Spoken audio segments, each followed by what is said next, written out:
top story today. The midterms officially less than a month away. Races are heating up and candidates are making their final pitches to voters. Right now, the spotlight is on Cleveland. Let's give you a live look there right now. Just a few hours, Senate candidates Tim Ryan and Vance are set to face off for the first time in an exclusive NewsNation debate. Polling shows that race is tight and the country is watching this race closely because the outcome could potentially flip a key seat in the Senate. NewsNation correspondent Robert Sherman is live there in Cleveland. And Robert, we know that you had a chance to talk to voters. What issues are they talking the most about? Well, it's a mixed bag, Nicole. We've heard people talk about abortion. We've heard people talk about the economy. By and large, Ohioan to Ohioan, what matters most to them is what hits closest to home. A bit of debate. Jake Fitzpatrick is a small business owner in Cleveland, Ohio. In recent years, his laundromat has been financially hammered by COVID and inflation, and he's working his way back. He's not sure who he's going to vote for in Ohio's Senate race this November, but he knows what it will take to be won over. I want to hopefully select the individual that is going to have the most positive impact on my employees and my family. Fitzpatrick is one of the estimated 13% of Ohio voters who remain undecided. A recent poll from the Hill and Emerson College found Republican J.D. Vance owns a 4-point advantage over Democrat Tim Ryan, a much tighter margin than 2020 when former President Trump carried the state by 8%. So now both candidates are trying to find the right message to win the middle. Now we've got to convince voters all across the state of Ohio, whether they're Republicans or Democrats or in between, that I'm the guy to represent them, and I think we're going to do that.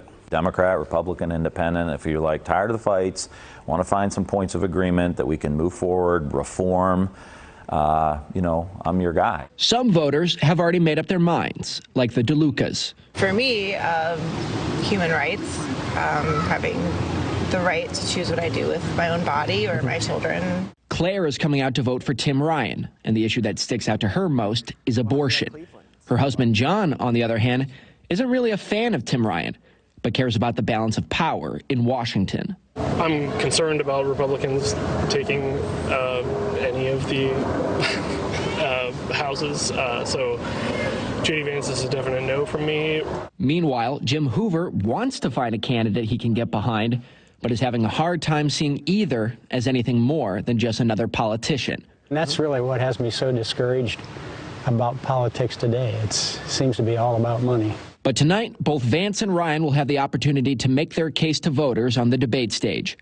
For Jake Fitzpatrick, he's voted for Republicans and he's voted for Democrats, but right now, he's looking for a leader who can cut through the noise and put people above politics. As I make a decision on who I'm going to vote for, that's going to come into play. I mean, who, is a candidate that has the country, as the priority and not their party.